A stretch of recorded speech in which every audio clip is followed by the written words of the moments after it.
150 people and counting.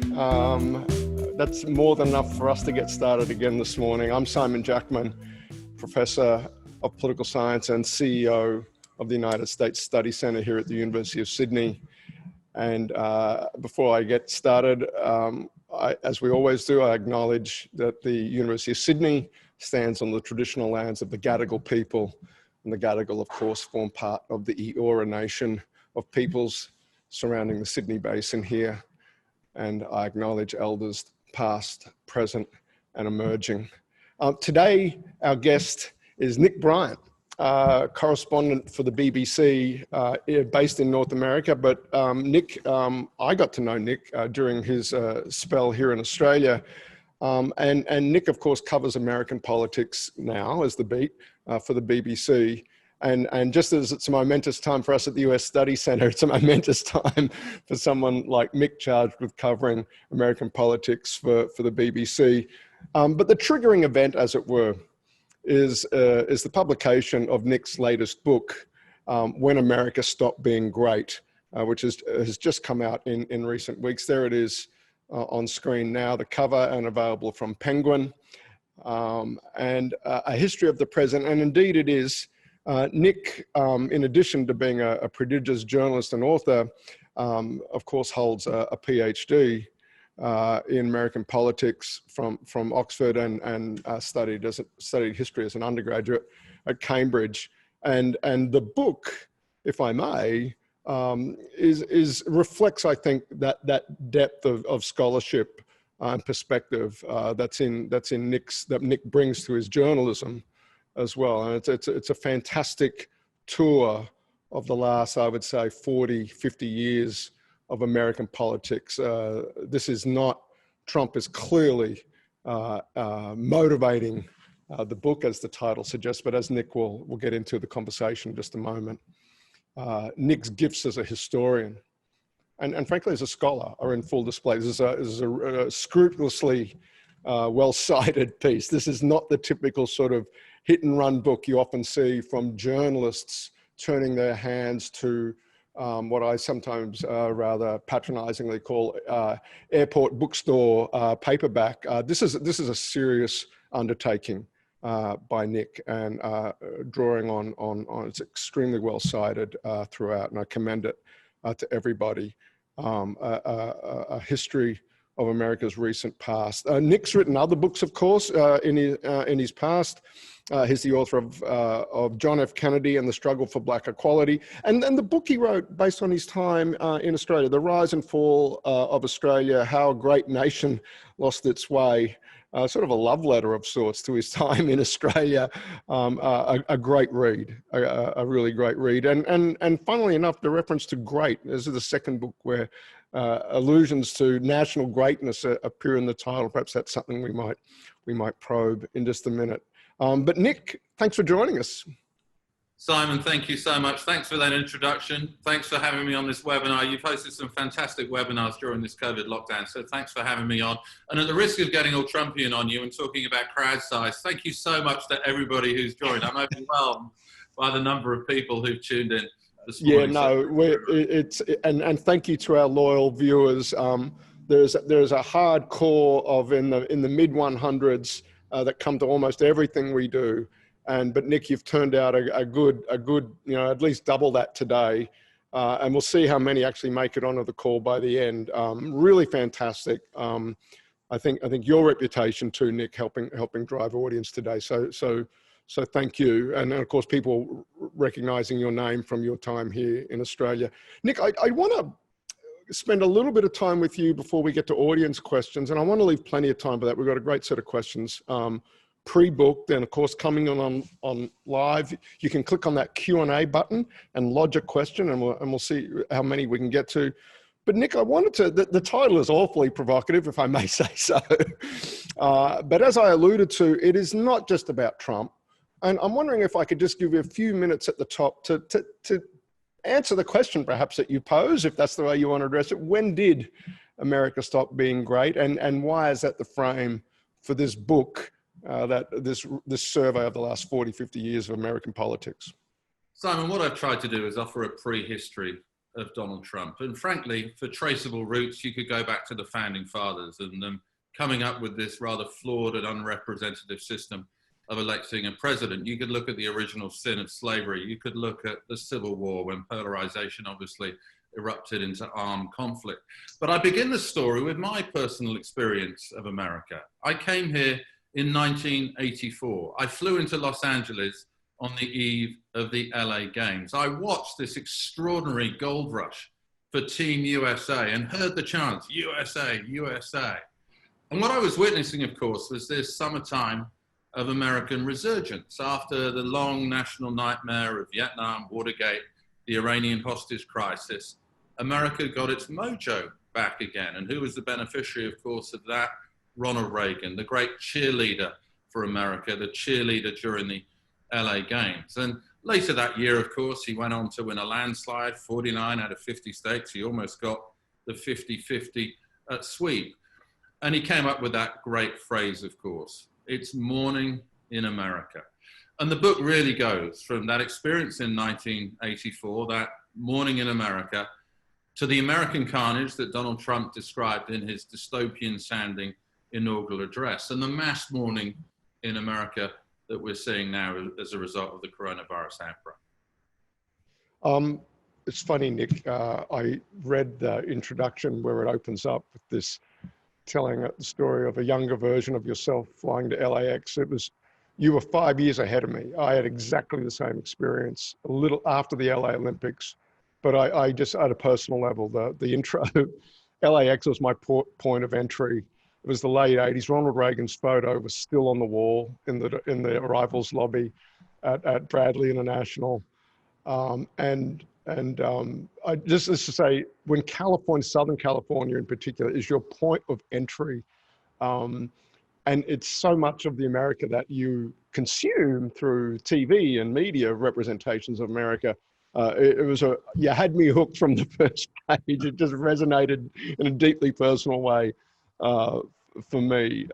America at that point, more than living up to the expectations I built up for it in my imagination as a kid. Where I want to go, there's so many places I want to take you, Nick, in the limited time I've got here. There's this great line, I think it's in it might be the introduction or chapter 1, where you say, of the two last presidencies in the United States, Obama and Trump, the one that we ought to be the most surprised by is Barack Obama, not Donald Trump. I wonder if you could explain why you take that view. I think because if you look at the trend lines of the last 30 years, they lead more towards Donald Trump than necessarily Barack Obama. I don't state explicitly that we should be more surprised by Barack Obama's presidency than Donald Trump's, but I say that, we shouldn't. Pardon my paraphrase, yeah. Okay. Yeah, no, we shouldn't be surprised by Donald Trump because so many trends culminated and converged in his successful presidential win. Economically, Donald Trump said the American dream is dead, and that resonated for so many Americans who felt like castaways in the globalized economy, felt like castaways in the digital economy. I spent so much time in the Rust Belt in 2016. Those empty factories became echo chambers for the slogan, Make America Great Again. If you were looking at what was happening politically, the Republican Party was increasingly becoming defined by its opposition to Barack Obama. Who was the most virulently anti-Obama candidate? Well, it was Donald Trump. We talked about the political establishment being overwhelmed, and that was so easy for Donald Trump to do because the grassroots of the conservative movement just did not want another establishment candidate. They didn't want a Bush. They didn't want a Dole. They didn't want another Bush. They didn't want a McCain. They didn't want a Romney. They didn't want yet another Bush. So they went for Donald Trump. And again, being an outsider at a time when there was so much dysfunction in Washington, it was entirely understandable why so many Americans would opt for somebody who wasn't embroiled in the Washington system. If you look at the technological developments, you look at how the internet became the accelerant of polarization. It placed in Donald Trump's hands the tools that he used so skillfully and effectively, Twitter and Facebook. It also put in the hands of America's foreign adversaries tools that they could use to meddle in the election. Racially, rather than healing the breach, as many hoped that Barack Obama would do during his 8 years in the White House, arguably America was even more racially divided by the end of his presidency. And of course, Donald Trump, who made his political name really as the untitled leader of the birther movement, obviously exploited that. And culturally, what were we watching on TV? It was reality TV. Barack Obama had modernized the celebrity presidency and brought it into the digital era. Donald Trump was beneficiary of all of those trends. And in many ways, we shouldn't have been surprised, as frankly I was on the night of 2016. I was at what was supposed to be the Hillary victory party. We shouldn't have been surprised when he actually won that night. Chapter 1 takes us through picks up with your early time in the United States, coinciding with the LA Olympics in particular, where Reagan, of course, is the incumbent president. But quite apart from that being coinciding with your personal time in America, why does a book with the title, When America Stopped Being Great, why does chapter 1 focus on Reagan and perhaps on your particular interpretation of the Reagan years?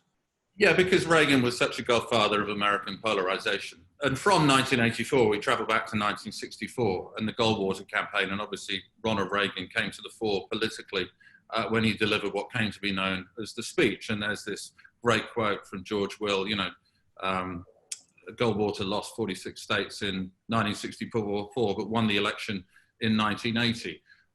Reagan brought together the modern-day conservative movement. He was the first candidate, for instance, that the NRA endorsed as a presidential candidate. He brought in the evangelical Christians, a process that had really started with Nixon, but that he accelerated, even though he wasn't himself a very devout Christian. But what I talk about in the book is what Reagan did as president as well. I mean, he made the presidency great again in many people's eyes. What's often forgotten about Reagan, he's the first president to actually complete 2 terms since Eisenhower. And there was this sense that he created the modern day presidency in the form that we recognize it today. I mean, he invented the State of the Union address with the human heroes in the balcony. He perfected the nation in mourning speech when he delivered the Challenger address. They've split the surly bonds of earth and touched the face of God. He perfected the national memorial speech when he stood above the cliffs, above the beaches of Normandy, and delivered another great Peggy Noonan speech that she scripted for him. He developed the sort of prime time news conference, all of those things. He created a modern day performative presidency, but in dramatizing the presidency, I argue that he also dumbed it down. He made it about the presentational aspects of the job rather than the back office aspects of the job. And as we all know, Reagan wasn't really a full participant in his own presidency when it came to the nitty-gritty of policy. When he said during the Iran-Contra he didn't know what was going on, it wasn't so much plausible deniability, like plausible reality. And James Baker tells this great story of complaining to Reagan once on the eve of an economic summit that he hadn't read his briefing papers. And Reagan turns to James Baker and said, "Jim, the Sound of Music was on last night." Yeah. He really often didn't take the sort of serious role of the presidency as seriously as the presentational aspect. Another thing that Reagan did, which has contributed to the problems that we find ourselves in now, he turned the American people against government. If you look at all the polling, Americans used to have a lot of faith in government.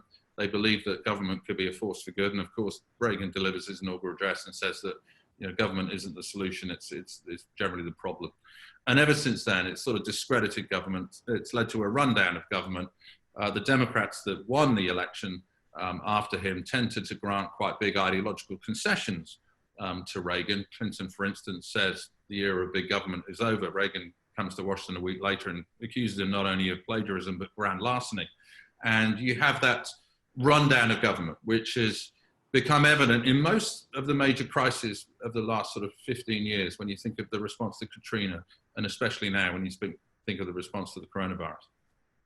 That's a really interesting take. So let me put you on the spot. Is that when America stopped being great, when one of its major political parties started running as an article of faith, as an organizing principle to attack the efficacy of in particular, federal governing institutions? Look, I mean, what I don't do in the book is sort of isolate a single day or a single pivotal event and say this is the moment. I think Gore Vidal did once. He said it was when America became a detonation. That was the moment that he identified. Destination. It's a story of historical trends. And it's also the story of how each successive presidency contributed to the rise of Donald Trump. You know, we've spoken about Reagan, but, you know, George Herbert Walker Bush is a presidency that I obviously deal with. That moment at the end of the Cold War was the moment when patriotic bipartisanship started to splinter. What was remarkable about post-war American politics was how, at times of crisis, there was this spirit of patriotic bipartisanship. The great Civil Rights Act of 1964, which ended up being so polarizing, ironically, was actually an act of bipartisanship. A higher proportion of Republican senators voted for the '64 Civil Rights Act than Democratic senators. During Watergate, the impeachment process that led to the resignation of Richard Nixon was a surprisingly bipartisan affair. That great Watergate question, what did the president know and when did he know it? It was asked by a Republican, Howard Baker. At the end of the Cold War, that starts to fray, and it also coincides with a generational shift in American politics. The greatest generation had the torch wrenched from their hands, really, by the baby boomers. And you saw politicians like George Herbert Walker Bush, who had this sense of patriotic bipartisanship, and others on Capitol Hill in the Republican leadership and Democratic leadership, they were replaced by the baby boomers. People who hadn't experienced real war in World War II, they'd experienced the culture wars of the 60s. That was their formative experience. And people like Newt Gingrich and Bill Clinton come to the fore. Yeah, and from there, I just go through successive presidencies and looking for the clues, looking for the historical signs. And each of them contributed in their own way to the rise of Trump. Let's talk about one that you haven't mentioned so far, and that's inequality in America. One of your critiques of the Reagan, and you know why it represents a break, and the historical data actually bear this out. If you were to plot over time, sort of pick your measure of inequality, Gini coefficient, the difference between the 90th percentile or the 10th percentile on the income distribution, plot that over time, that really starts to accelerate in the 80s and never stops. Doesn't stop under Clinton, doesn't really stop under through the Great Depression, recession rather, of 2008. Again, we're not going to define a single point in time, if I hear you correctly, on when America stopped being great, but say a little bit about the role you think that plays in undermining a sense of American greatness. Yeah, look, one of the overarching arguments in the book is that political polarization and economic polarization have actually happened in tandem. And a lot of that economic polarization, like the political polarization, starts in the Reagan years. I mean, the way that we talk about the missing middle in American politics right now, we also talk about a missing middle in the American economy. You know, the prosperous American middle class, which has always been the sort of foundation of a prosperous and successful American democracy, just isn't there in the same way that it was. And it was in the 1980s where you really begin to see these huge discrepancies between executive pay and shop floor pay, the concentration on shareholder value rather than corporate responsibility. You get the ideas of Milton Friedman obviously become far more take hold on Wall Street and in American corporate life. You know, Reagan also changed our views about wealth and how wealth became a metric of success. And of course, the great avatar of the 80s was Donald Trump. You know, the great totem of the 80s was Trump Tower. You know, the decade that he came to the fore was the 1980s. And again, he benefited from that sort of greed is good culture that we started seeing in the American corporate life and elsewhere.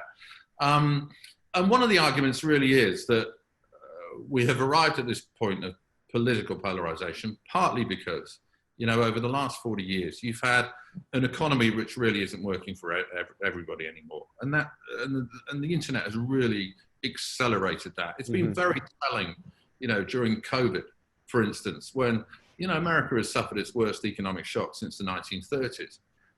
You know, Jeff Bezos has added something like 67 billion to his personal wealth. Apple has become the first $2 trillion doubled its stock price. Yeah. You know, with a massive amount of capitalization. you know, COVID has actually accelerated this trend towards economic segregation. Yeah. One last thing I want to draw you out on, and that is, you know, me as political scientist talking to a historian / journalist, and that is, and you know, credit to you, you go straight there on this one. That's the role of American political institutions. You opened up your précis actually just now with us, Nick, referring to these, you know, dare I say, anti-majoritarian institutions in American, woven into the American Constitution, that if not for them, we wouldn't have Donald Trump as president, number one.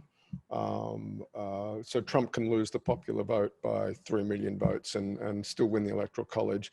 We have the United States Senate, which is a constitutionally mandated form of malapportionment. And then we have widespread gerrymandering in the House of Representatives. Those have been there since the founding. So I'm wondering, you know, again, what in the role that those things play in this story about, you know, the recent arc of American greatness. Look, I think one of the great problems for America right now is the deification of the founding fathers and the idea that the Constitution was almost written on tablets of stone that can't really be altered in a dramatic way. But of course, the founding fathers didn't have the system of partisanship or polarization. Compromise was kind of assumed to an extent. And of course, you've had a complete breakdown in compromise as the Republican Party has moved to the right and the Democratic Party has moved to the left to a lesser degree. You've lacked the kind of moderate congressmen and senators that you need to make the system work.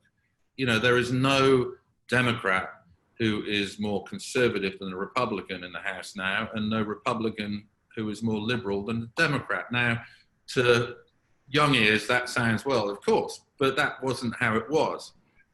There was always this moderate middle, and that was where the deals got made, and the deals don't get made anymore. And you have a system where the checks and balances are used as vetoes and threats, and you have all this brinksmanship, and you know, Washington just doesn't work anymore because there isn't that spirit of compromise. And of course, you know, the founding fathers created this system, which is no longer functioning. And I think you do need a constitutional overhaul. And of course, the problem in having a constitutional overhaul is that the framers made it so hard to change it. Yes, that's the other thing. You're in the sort of constitutional catch-22. Yeah. And that really is a problem. And as you say, I mean, you're an expert on gerrymandering. That's part of the problem. The idea that congressmen have to seek re-election every 2 years is another part of the problem, because they mount a permanent campaign. And what do they spend so much time doing? They spend so much time raising money. I mean, the Senate has become so unrepresentative. I'm sat in Brooklyn. I think Brooklyn has a bigger population than something like 16 states. You've got an electoral college that is increasingly unrepresentative. We've had 5 elections in the 21st century. The Republicans have won 3 of them, but they've only won the popular vote once. Now, I know they don't set out to win the popular vote. I mean, that's not the way they do it. But you have got this problem, this crisis of representation. Yeah. And it's partly a constitutional problem. Yeah, it's one of the things that's really hitting us between the eyes. I think, you know, Republicans as a national party, the disjuncture between the power that they hold and not, you know, it's all perfectly legal and no one's disputing that. But what does it do to a polity, to a society, when you do have this systematic gap opening up between where the preferences of the people are and the ability of one party to very efficiently convert less than majority support, in some cases substantially less than majority support, into majoritarian control and vetoes on policy. Republicans, I was just looking at this with the election coming up. They won the popular vote for president in 2004. Before that, you've got to go to 1988. Yep. You could tell a similar story about House elections. Anyway, I thought we, yeah. No, I was just going to say, one of the lines that I regret that I wrote in 2016 is demography is destiny. In fact, I wrote the line, it's the demography stupid. You know, there was this idea that a more multiracial America would actually deliver Democratic majority after Democratic majority and Democratic presidency after Democratic presidency. That hasn't happened. As you say, the Republicans have been brilliant and adept at turning a kind of minority vote into majoritarian rule.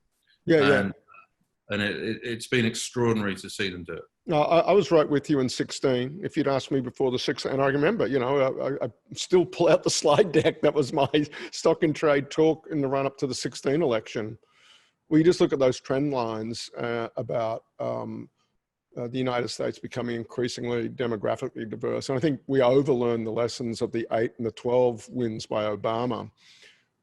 And in the back of my mind, I was always going, well, there's a way Republicans could win. It ain't pretty, but you really rev up the white vote, and winning the white vote 60-40 and having them be 73% of the electorate ain't good enough. You've got to win at 65. If you could win at 65-35, and it's kind of what Trump did. And then, there was a great debate after the Romney defeat in 2012.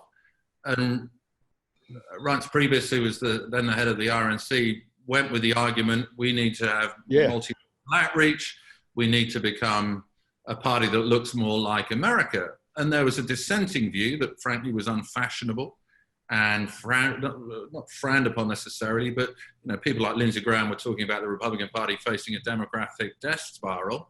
But there was this view that if you can maximize white working class turnout, you stand a chance, because that gives you maybe the Rust Belt. And of course that's essentially what happened in 2016. Yeah, it's and that's why this election is so interesting. Do you see Ohio going from its exalted state as these swings? I think people are thinking maybe that's gone, and now you're having the potential of an Arizona flipping, where Barry Goldwater came from, going into the Democratic column, but this Sun Belt, Rust Belt inversion.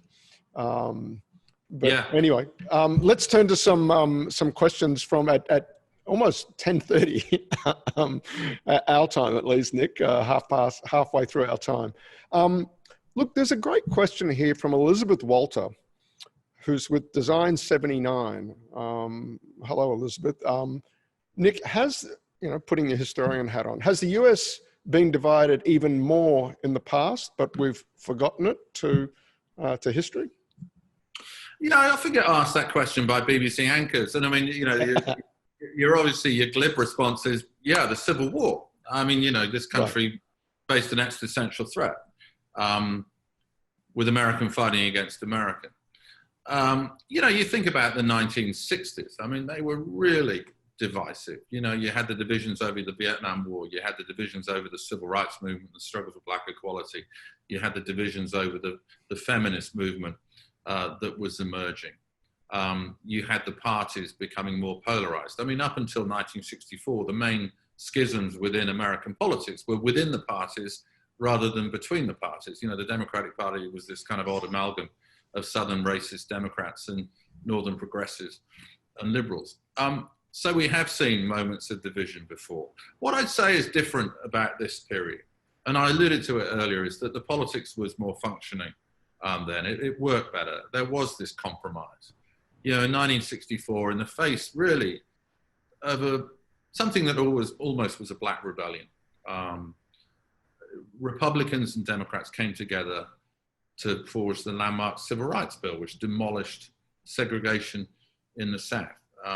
It was the Senate Minority Leader Everett Dirksen and the Democratic leadership who forged that extraordinary piece of legislation. Again, as I say, during Watergate, it was surprising to see how much cooperation there was. And it was Republicans who actually drove down Pennsylvania Avenue in the end to Nixon and said, your time's up, you're going to have to resign. Barry Goldwater was among them. Yeah, right. The great godfathers. Part of that delegation, that's right. Yeah. But had this sense of patriotic bipartisanship in moments like that. The Reagan years, I mean, Ronald Reagan and Tip O'Neill, were politically poles apart, but they realized that for the system to work and for the national interest to be, put above party interests, they had to work together. You just haven't got that anymore. And what's the evidence for it? Well, America's in the midst of the biggest pandemic in 100 years. We've had more than 190,000 people died, and yet this has been a polarizing event. even the way that the virus has spread has shown up the divide between blue and red America. You know, it hit the Democratic states first, the big cities like New York City, where I am now, and it hit the rural states afterwards.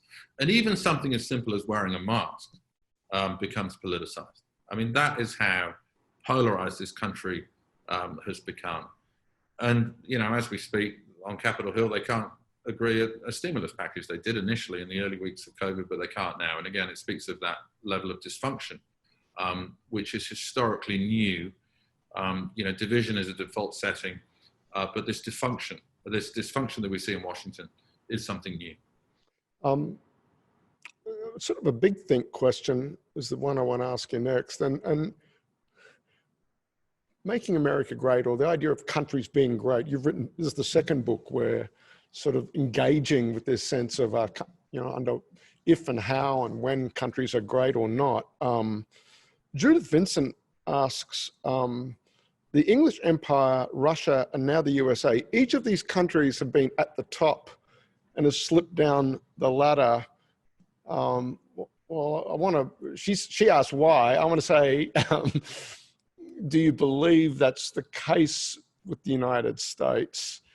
And moreover, if you're posing the question, what does it say about a politics, or that question is on the table, that Trump can run on that or inject that? And Reagan did too, by the way, right? If you're putting that at the center, what does it say? You know, is it politics of grievance or of nostalgia, that you're not talking about an arc upwards, but that the high watermark is in our past? If you're making that concession politically, are you already losing the game in a more macro historical sense? Yeah.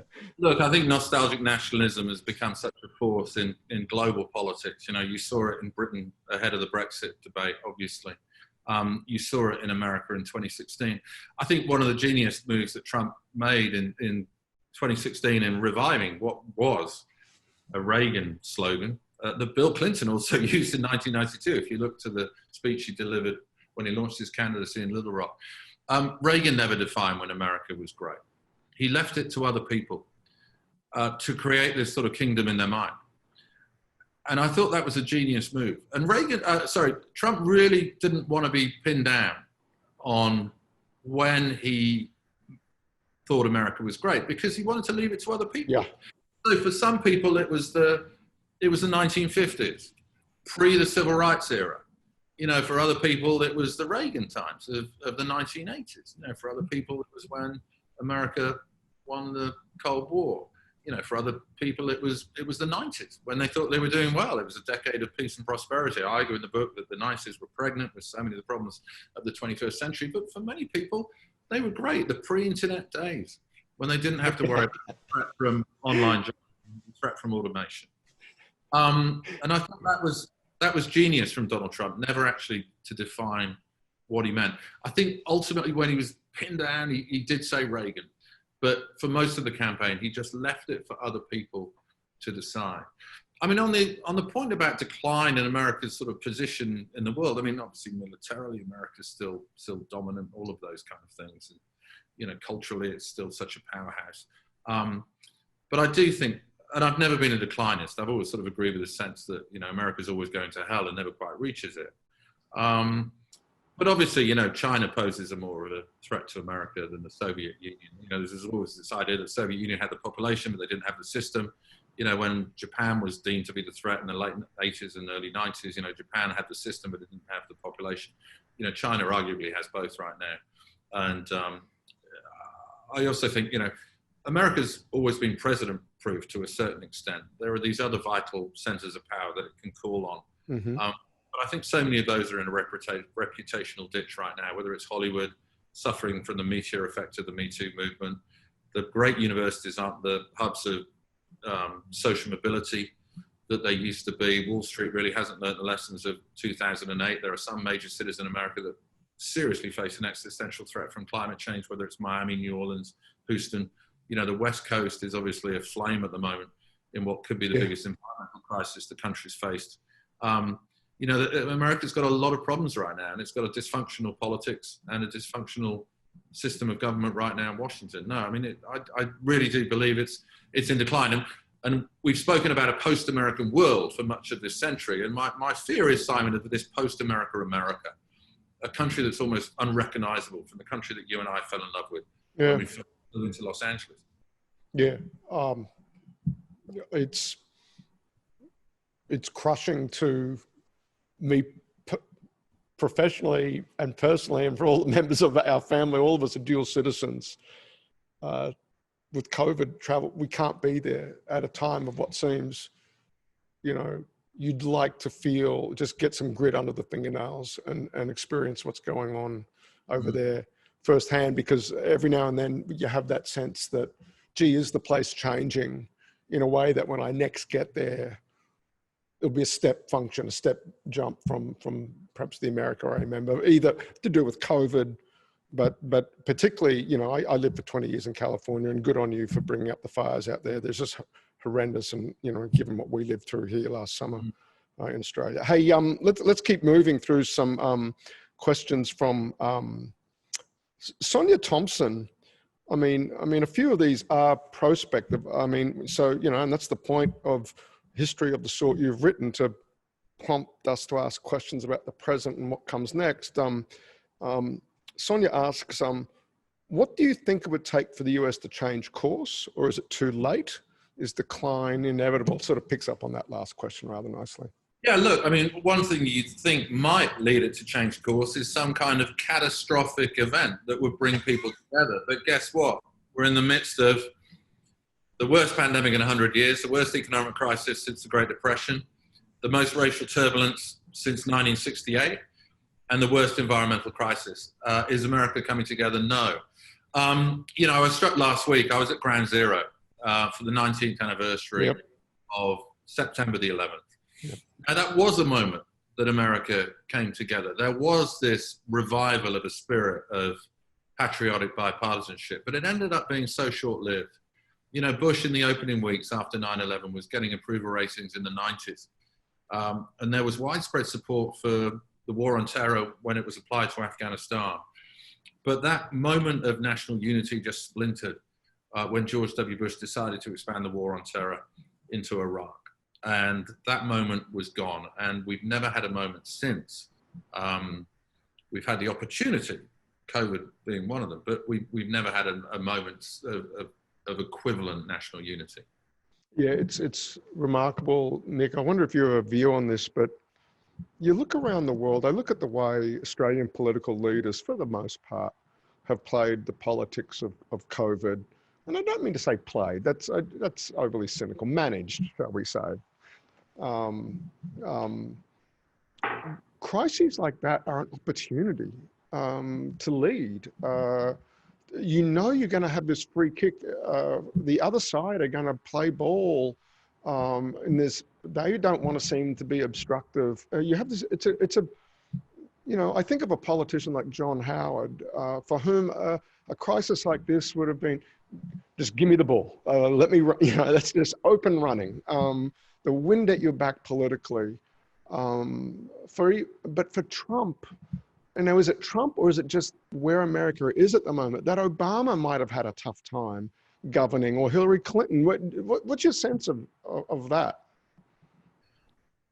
Look, I think it was so overwhelming. I think anybody would have had a tough time, for sure. I think one of the problems, and to your point, never waste a crisis is one of the phrases. Yeah. But Donald Trump, of course, at the beginning said, "Crisis, what crisis?" To quote Callahan, the British Prime Minister, in the midst of an IMF crisis. He refused to acknowledge or publicly admit quite how bad a crisis America faced. And of course, he didn't want to spook the markets. He didn't want to damage the economy. He began the year as an incumbent with a strong economy. And guess what? That normally gets you re-election. It has done for president, apart from George H.W. Bush. So I think to understand the presidency, often you just have to view it through the prism of his re-election. And I think that was the problem in his handling of COVID. He viewed it through the prism of his re-election. He thought the strong economy was, his ace card, which obviously it was, and he didn't want to do anything to spook that. But I do think it's exposed many of the things that sort of contributed to his rise. Institutional failures in America, the spread of misinformation, how the internet is actually a force for negativity and poison, and we've had an infodemic as well as a pandemic. Alas, it's brought out this divide between red and blue America. We've had Tea Party style revolts in places like Michigan, revolting against the shutdowns. We've had the lack of belief, as I said, the politicization of something as simple as a mask. Everything in America these days gets politicized, even the wearing of a mask. And I think, so many of the problems that actually led to the rise of Donald Trump have also come to the fore during this COVID crisis. We've got a few questions here about where to for the Republican Party. So Robert Talbot Stern, who's at the University of Pennsylvania, asked if Trump is just the latest incarnation of the evolution of the Republican Party, what is the future of that party? And similarly, Frederick Hughes asks, if I'm pronouncing your name right, Fred, sorry, could you compare the Tea Party movement circa 2010 with the Trump base of 2016-20 and the dynamics of any change or evolution there? So a few questions there about Trump and the contemporary party and where it's going. Yeah, I mean, if you look at the history of the Republican Party over the last 50 years, it's been continually these waves of radicalization, the Goldwater phase, the Reagan phase, the Gingrich phase in the early 90s, the Tea Party phase, and now, of course, the Trump phase. If Trump does lose, well, Trump hasn't necessarily gone away. I mean, he can fight in 4 years' time, or a member of his family can seek re-election in 4 years' time. I mean, obviously, the character of the Republican Party has changed under Trump. The sort of intellectual wing of the Republican Party looks like a derelict shell these days. I mean, the fact that they didn't even come up with a platform at the Republican conventions, the kind of, not the death of conservative intellectualism, but certainly, the very sort of rapid decline of that. And, we think of some of the great thinkers in American politics were thinkers on the right. Yeah. That is a huge problem. And there is this rusted on base that is almost cult-like in its devotion to Donald Trump. Increasingly the Republican Party has looked more like the Trump Party. I'm really struck, Simon, actually, by how the phrase grand old party gets used anymore, the GOP. Yeah, it's almost good point. Good point. I don't think the modern day Republican Party deserves it. And there's a real problem. Where do we see one of the most well-known moderate Republicans in the party over the last month? It was at the Democratic convention when John Kasich delivered a speech for the Democrats rather than the Republicans. There are some younger Republicans who are saying, we do need to be more moderate. We do need to be inclusive. But, how do you do that at the moment with the conservative base as it is? I think that's a real problem for the Republican Party, especially at the moment when this idea has taken hold, that if you get those white working class voters rusted on, you can keep winning. Yeah, certainly state by state and key Senate races. And but again, I just keep, if the big prize is the presidency, you're making it really hard for yourself. And as we all know, Trump ground that out. Here's the other thing, 77,000 votes different in 3 states, and we'd be having a very different conversation. But it happened.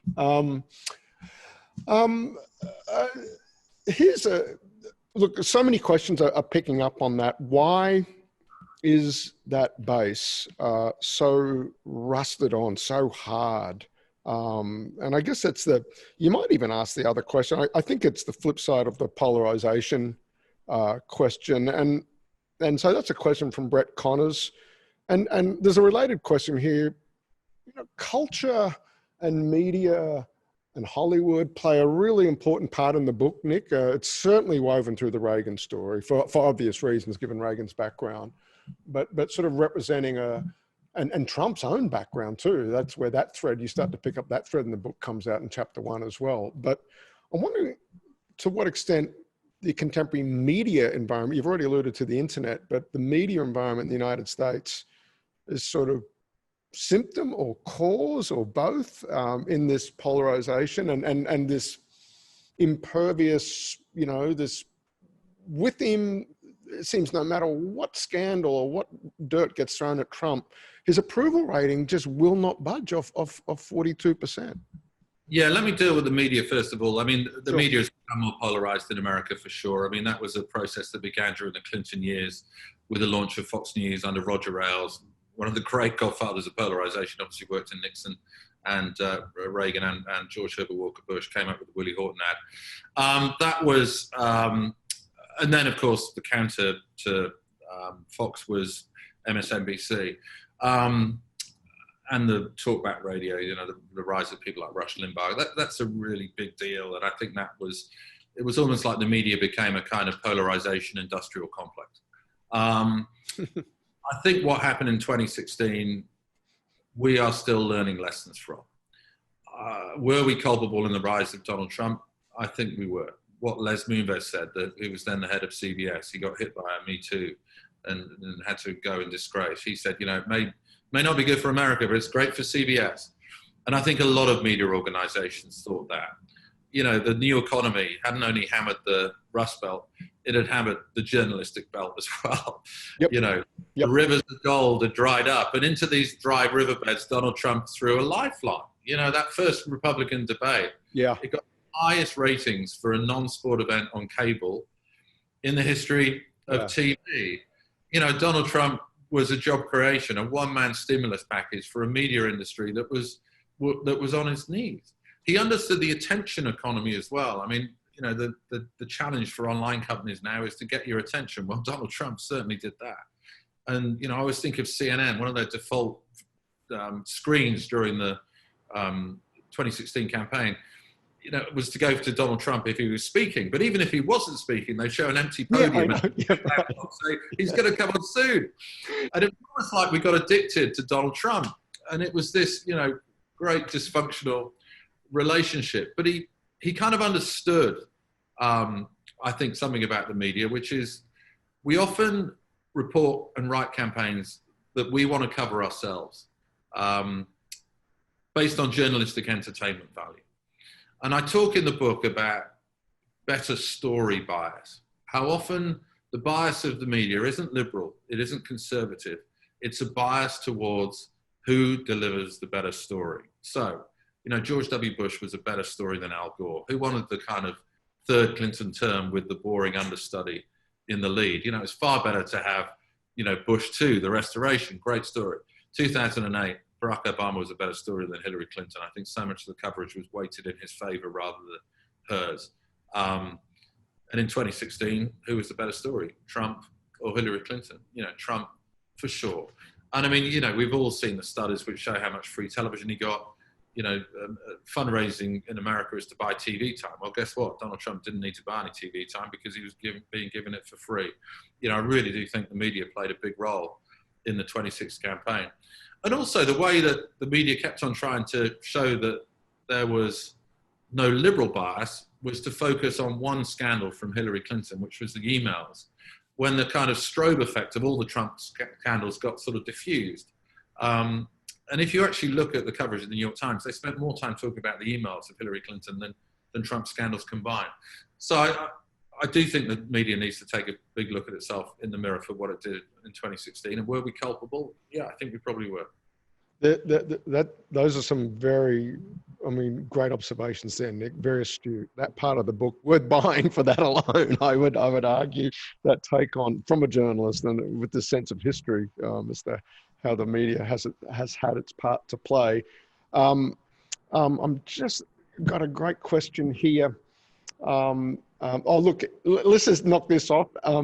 Nati Putukul has put this up twice now. Clearly an Andrew Yang fan. Let's just deal with this. Did Andrew Yang ever have a real chance to win Democratic nomination? Not the question I thought. Is Andrew Yang, ever going to win the Democratic nomination? Is the question. Look, I mean, my next door neighbor actually helped run his campaign. Oh, is that right? Not that off base as I thought. Great. Okay. But about 3 years ago, he said, come around and meet this guy. He's running for president. And I had dinner with this pretty nerdy guy, very shy, not somebody even dominated the table, let alone dominated the debate stage. The stage. So Andrew Yang was a real surprise package. I mean, it was almost like he sort of adopted a new persona. I mean, whether he was just off that night or whether, he didn't family board, I could imagine the family board, but he adopted this extraordinary persona during the campaign, which actually made a big impact with the Yang Gang. It became quite a thing, younger voters especially. And he was also one of those single issue candidates, the universal basic income, which became a real big thing. And what he was saying about the decline of the Rust Belt, what he was saying about, the wave of artificial intelligence that's going to wipe out many more jobs, blue collar jobs and white collar jobs, really did have resonance. And I think he became a really interesting candidate. I don't think he was ever going to win the nomination, but he did far better than any of us. And I think his contributions during the debates were, intellectually some of the most interesting that we had. And, we all started talking about UBI, Universal Basic Income, and that was of Andrew Yang. And I think his candidacy, every now and then a candidacy comes along that it's not going to go anywhere.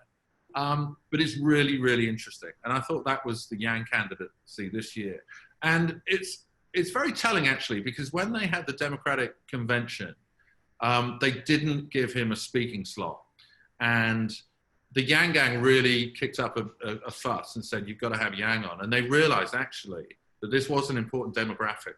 He was the younger voters especially, and they gave him a speaking slot by lunchtime.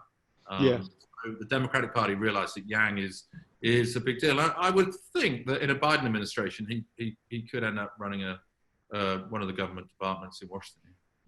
No, he certainly tapped into a really important set of issues, particularly for younger voters. And, I did a bit of field work this cycle in Iowa around the primaries, and his people were passionate, young, but injecting that set of questions onto the national political stage before COVID came along, of course, and blew it all, and George Floyd, of course. But anyway. Those days when we thought the dysfunction of the Iowa caucus was a big story. I mean, it just seems like an absolutely trivial footnote now. We can't have a conversation about American politics here in Australia without asking, first of all, about China. Your sense of how, well, let's zoom right out. American competition with China is part of the arc right now. It's front and foremost for us at the US Studies Center. Big question we're focused on. And I think it dovetails with sort of your bigger narrative, engaging this question about American greatness. But we can bring that down to earth a little more, if you like, Nick, and that is just to ask how you see it playing out in this election cycle. It's on the stump speech for Trump. He's going after Biden as being a tool of the left, but also a tool of Xi Jinping. I'm just, your sense of both the politics and some of the policy around China coming out of the US at the moment and after the election. I mean, China obviously looms large in the kind of populist rhetoric in the way that he's framed COVID. And some of the sort of arguably xenophobic terminology he's used, the China virus, they've used even, they've spoken about the Kung flu, all that kind of thing. So he's, Trump's politics are based to a certain extent on creating a bogeyman. And one of the problems he's had in this electoral cycle is making a bogeyman out of Joe Biden. I mean, it was easy in 2016 with Hillary. There was so much Hillary, and there was Hillary hatred that had accumulated over the years. I mean, I sort of say in the book that she almost lost the election in 1992 when she did that TV interview on 60 Minutes and said, "I'm not some Tammy Wynette standing by my man." Trump got more women voters than Hillary, and that was part of the reason.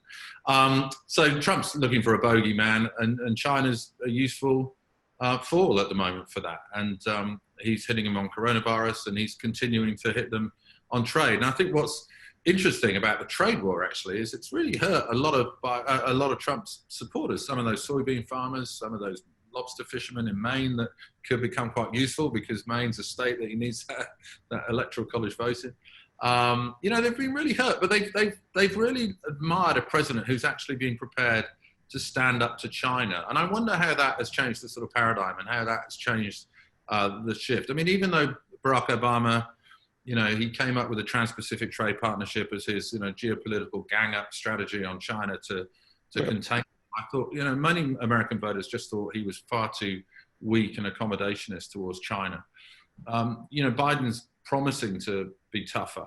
And I think that is a way that, you know, Donald Trump has shifted things in a way, Yeah. you know, making American leaders, both Democrat and Republican, be far tougher in their response to China. Yeah, Yeah, that'd be our assessment too. I think if Trump loses, I think from a foreign policy perspective, this re-engineering of the problem set, the strategic mindset that got articulated very early on in 2017, you know, cementing great power rivalry or return to great power competition, strategic rivalry, all those sorts of words, meaning counterinsurgency and ethnic conflict and counterterrorism are no longer the primary missions of the United States strategic affairs community.